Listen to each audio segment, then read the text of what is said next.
मानिकपुर गांव में एक कंजूस होटल था।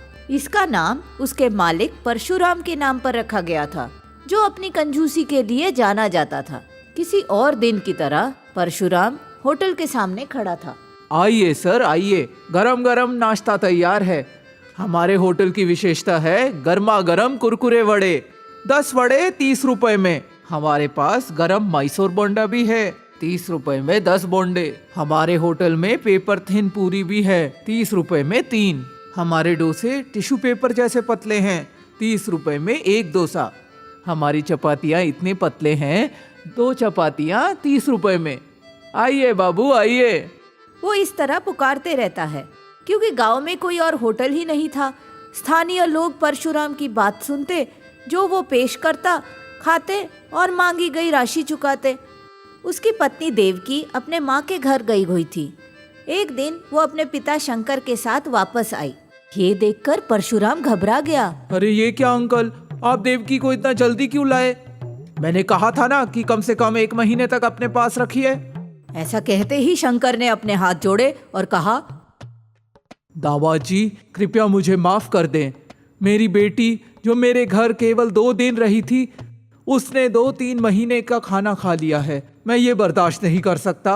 अगर अपनी बेटी को खिलाने में इतना डर लगता है तो मेरी स्थिति के बारे में सोचिए अंकल। मैं कोई अमीर आदमी नहीं हूँ, आपको तो पता है। मेरे पास करोड़ों रुपए नहीं हैं जो मेरे पिता या दादा ने कमाया था। दामाद जी, एक लड़की के लिए बेहतर है कि वो अपने पति के घर में रहे, ना कि अपने मायके में। इसलिए मैंने उसे यहाँ लाकर आपके हवाले कर दिया है। अब मैं जा रहा हूँ। बिना एक पल रुके शंकर वहाँ से जल्दी जल्दी चला गया। क्यों जी, होटल में गर्मा गर्म खाने के लिए क्या है? मेरा दिमाग दर्द से उबल रहा है और मेरे पैर चिंता से कांप रहे हैं। देवकी, तुम ये खाओगी? अरे वो नहीं, मैं तो होटल के टिफिन के बारे में पूछ रही थी। तुमसे अनुरोध करता हूँ देवकी, मैंने टिफिन्स बहुत मेहनत से बनाया है। उन्हें बेचकर पैसा कमाऊंगा। अगर तुम राक्षस की तरह इन्हें खा लोगी तो होटल कैसे चलेगा? देवकी, मेरी बात सुनो। परशुराम के मना करने के बावजूद देवकी होटल के किचन में चली गई। वहाँ विभिन्न प्रकार के टिफिन्स कंटेनरों में भरे हुए देखकर वो खुश हो गई। उसके मुंह से लार टपक रही थी। बिना किसी संकोच के वो वहाँ टिफिन्स के पास खड़ी हो गई और दोनों हाथों से एक के बाद एक खाने लगी। जैसे जैसे देवकी खा रही थी, परशुराम को ऐसा लगा कि जैसे कोई दानव या हाथी खाना खा रहा हो। देवकी को ऐसा खाते हुए परशुराम हैरान हो जाता है। तभी लड्डू भाई नामक एक मोटा आदमी होटल में आता है और जोर जोर से चिल्लाता है, होटल में कोई है कि नहीं? परशुराम जो किचन में था उसने सुना और होटल के सामने दौड़कर आया। इतना बड़ा इंसान होटल के सामने देखकर परशुराम खुशी से झूम उठा। वाह रे वाह, इसका आकार देखकर लगता है कि होटल का सारा टिफिन यही खा लेगा। आज बहुत पैसे कमाऊंगा। जब वो इस पर विचार कर रहा था, लड्डू भाई ने सोचा, ओ भैया, आपके होटल में खाने के लिए क्या है? हो आइए आइए, मैंने आपको यहाँ गांव में पहले कभी नहीं देखा। जाइए होटल के सामने उस चट्टान पर बैठ जाइए। अगर आप मुझे बताओगे कि आपको क्या खाना है तो मैं आपके लिए ले आऊँगा। अरे भाई, ये किस तरह का मजाक है? जब सभी अंदर बैठकर खा रहे हैं तो मैं क्यों बाहर चट्टानों पर बैठूं और खाऊं? ऐसा क्यों? ओ भैया, मुझे गलत मत समझो। अगर आप चेयर पर बैठोगे तो चेयर टूट जाएगी, और अगर आप मेज पर बैठोगे तो मेज टूट जाएगी। तो इससे मुझे क्या? अरे, जो भी मेज आप लगाओगे वो टूट जाएगी मेरे दोस्त। कृपया समझो और दिल बड़ा करके चट्टान पर बैठ जाओ। आखिरकार लड्डू भाई के पास चट्टान पर बैठने के अतिरिक्त कोई विकल्प नहीं था। परशुराम उसकी ओर बढ़ा। बताओ मेरे भाई, सभी प्रकार के टिफिन्स कितनी प्लेटें लेके आऊं? देखो भाई, मैं यहाँ अकेला हूँ, मुझे सब प्रकार की टिफिन नहीं चाहिए। 1 प्लेट वड़ा लेकर आओ। जैसे ही लड्डू भाई ने ऐसा कहा, परशुराम निराश हो गया। बस 1 प्लेट वड़ा? ठीक है, मैं ला कर देता हूँ। वो अपनी पत्नी देवकी के पास जाता है, जो रसोई में खाना खा रही है। क्या चाहिए? 1 प्लेट वड़ा दोगी? बाहर चट्टान पे एक बड़ा आदमी बैठा है। वड़ा नहीं है, पूरी नहीं है, डोसा भी नहीं है। यहाँ से जाओ, यहाँ जो है मेरे लिए भी काफी नहीं है। मैं तुम्हें सजा दूंगा देवकी। वो आदमी वहाँ कह रहा था कि अगर उसे खाने को ना दूं तो वो मेरा मुंह और होटल दोनों तोड़ देगा। 1 प्लेट वड़ा दे दो देवकी। देवकी को उस पर दया आ गई और उसने एक प्लेट वड़ा दे दिया। परशुराम ने प्लेट लिया और लड्डू भाई के पास गया। लड्डू भाई ने उन्हें देखा और कहा, ये क्या है? हमारे होटल के वड़े चकोड़ी की तरह दिखते हैं।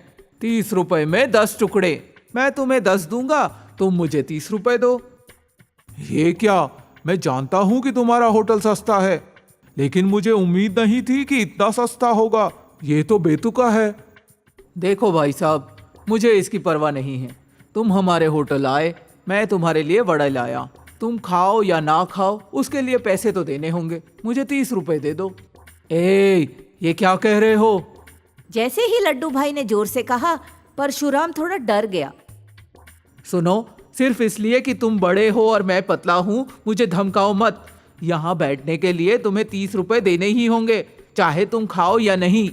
वो लड्डू भाई से बात ही कर रहा था कि तब देवकी वहां आई। क्या जी, खाने के लिए कुछ है? होटल में कुछ नहीं है देवकी। होटल के बाहर मैं हूँ डंडा जैसा पतला और वो वहाँ चट्टान जैसा बड़ा। खैर, तुम तो इंसानों जैसा खाना नहीं खा रही हो, तो बस घर जाओ। घर में पुराने अखबार हैं, उन्हें भी खा लो। अगर वो भी काफी ना हो तो मैं तुम्हें बताऊंगी जब मैं उन्हें खा लूंगी। देवकी वहां से चली जाती है। निराश होकर परशुराम ने लड्डू भाई की ओर देखा। लड्डू भाई ने उसे पैसे दिए और कहा, तुम ये वड़े खुद खा लो। ये कहकर वो वहां से चला गया। परशुराम ने वड़ों की प्लेट को देखा और सोचा, किसी को ये बेचना अच्छा होगा, मुझे 30 रुपए मिलेंगे। वो चारों ओर देखता रहा। ऐसे ही दिन बीतते गए। हर दिन परशुराम होटल आता, विभिन्न नाश्ते तैयार करता, लोगों की तलाश करता। लेकिन उसकी लालची पत्नी आकर जो भी वो बनाता वो सब खा जाती, जिससे वो भूखा रह जाता। ये परशुराम को बहुत परेशान करता था। एक दिन एक भूखा भिखारी परशुराम के होटल के पास आता है।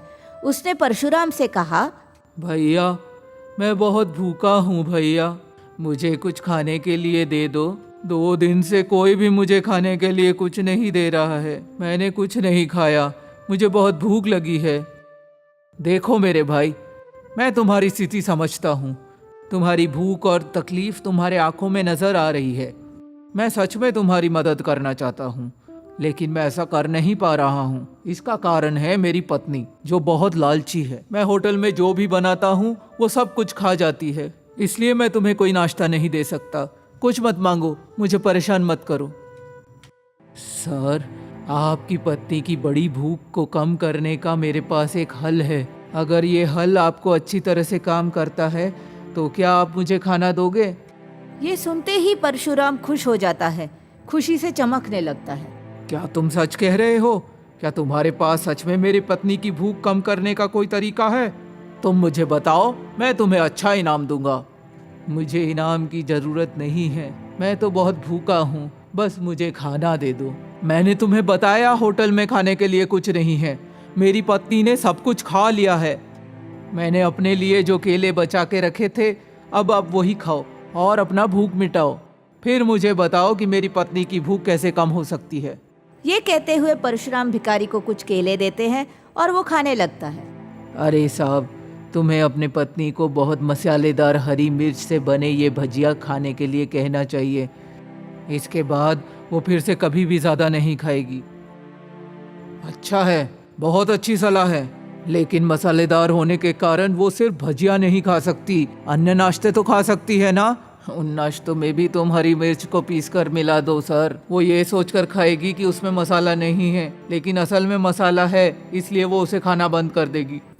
ये सुनते ही परशुराम का चेहरा खिल उठता है।